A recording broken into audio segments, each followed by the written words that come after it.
तो वेलकम है दोस्तों। देखिए, बोकारो ज़िला में आपका डीसी ऑफिस में वैकेंसी आया है। ठीक है, एमटीएस आपका फिर मतलब एमटीएस है, कंप्यूटर ऑपरेटर है और आपके कुछ ग्रेजुएशन लेवल के पोस्ट हैं। ठीक है, ये सभी पोस्ट हैं। तो इसके बारे में अभी हम लोग बात करेंगे, लेकिन उससे पहले हम लोग एसएससी का जो नोटिफिकेशन आया है एग्ज़ाम कैलेंडर, उसके बारे में पहले बात कर लेते हैं। ठीक है, और मैं देखिए आपको गाइड कर रहा हूँ, इसका अर्थ है कि आपको तो गलत सलाह डेफिनेटली नहीं दूंगा। ठीक है, तो दोस्तों आप लोग झारखंड की तैयारी करते हुए आप एसएससी की तैयारी कीजिए, सबसे बेस्ट है। क्योंकि झारखंड में आपका भ्रष्टाचार हो सकता है, टाइम एग्ज़ाम पे टाइम नहीं हो सकता है। ठीक है, एग्ज़ाम भी हो गया तो रिजल्ट आने में 8 साल 10 साल लग जाता है, 5 साल लग जाता है।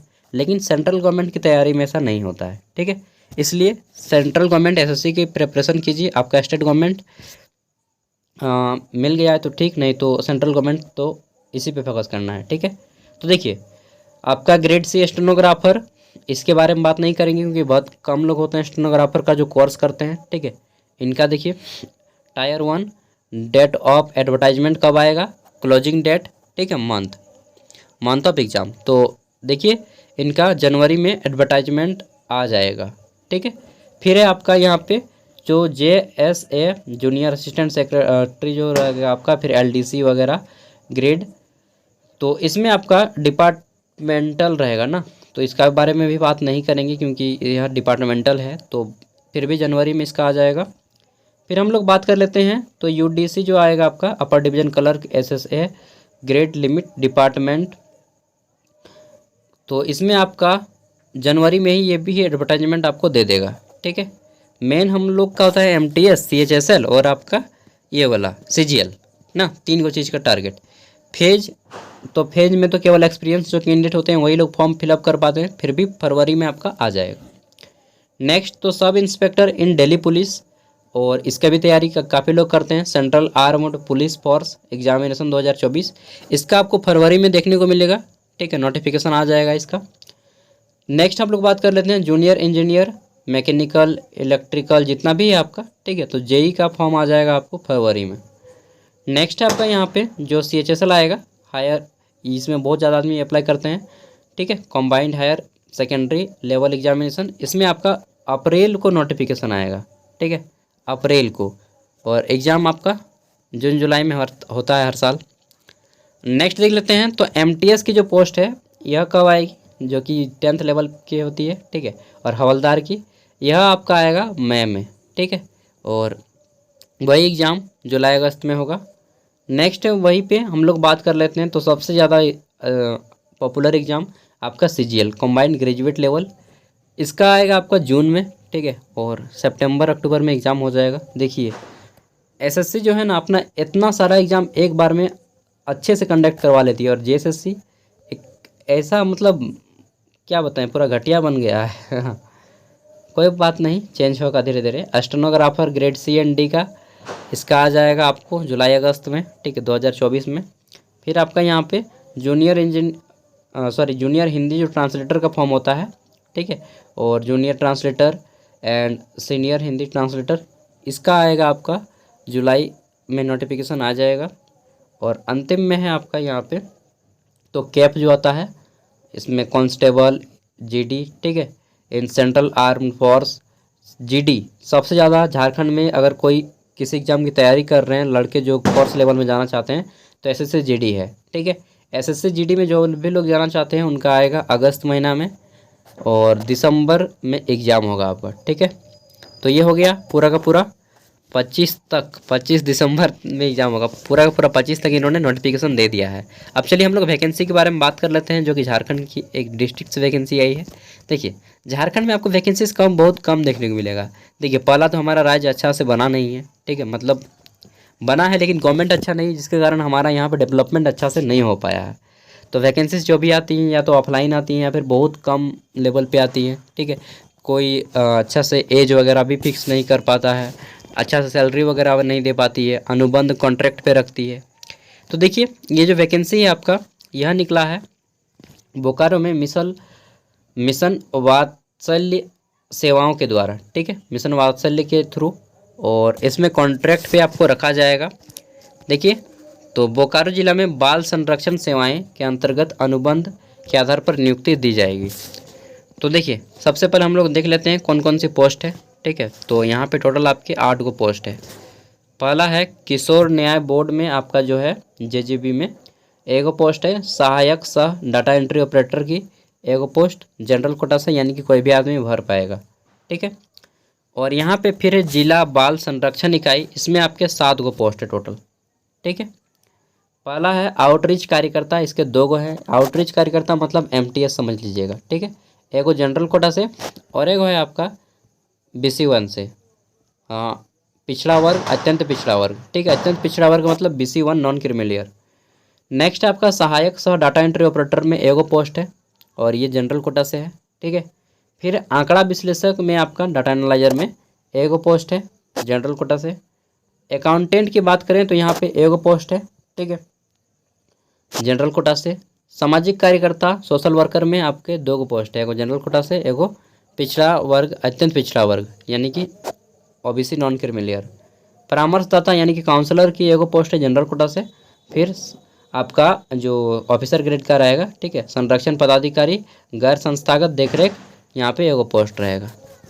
ठीक है, अब देखिए यहाँ पे जो सबकी सैलरी है और यहाँ पे आपका दिया गया है।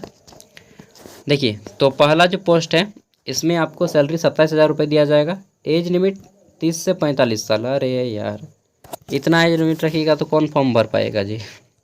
ठीक है, एज लिमिट में तो आदमी मार कर जाएगा। 30 से 35 साल के ही 45 साल के ही लोग अप्लाई करेंगे।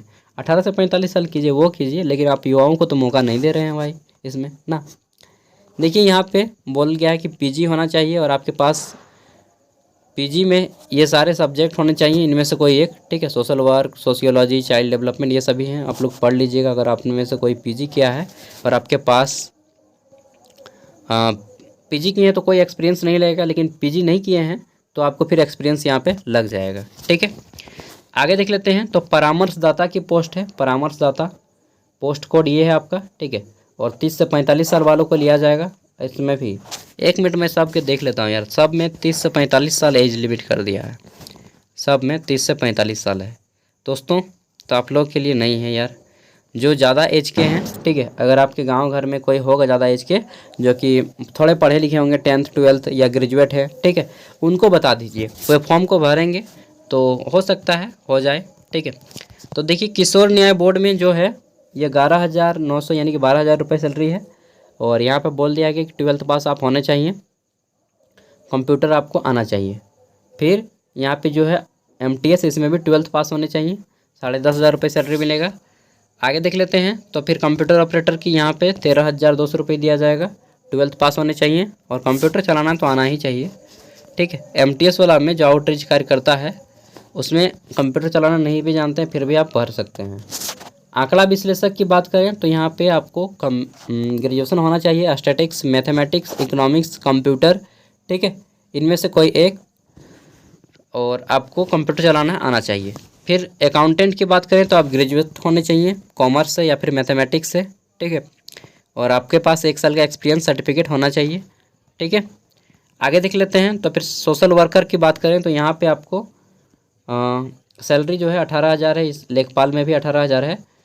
ग्रेजुएट मांगा गया है, BA in social work, sociology, social work, social science वालों को भी लिया जाएगा। ठीक है, सोशल साइंस जितने भी हैं, पॉलिटिकल साइंस वगैरह, हिस्ट्री हो गया, जितना भी है आपका सबको लिया जाएगा। भाषा को केवल नहीं लिया जाएगा, भाषा में हिंदी इंग्लिश जैसे है खोटा वगैरह तो उनको नहीं लिया जाएगा। ठीक है, और कंप्यूटर चलाना आना चाहिए।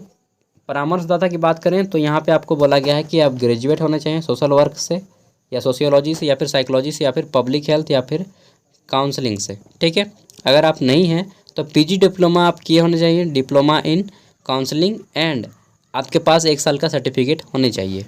ठीक है, और अगर आप ग्रेजुएट हैं इन सभी सब्जेक्ट में से किसी एक में तो फिर आपको यहाँ पे एक्सपीरियंस की ज़रूरत नहीं है।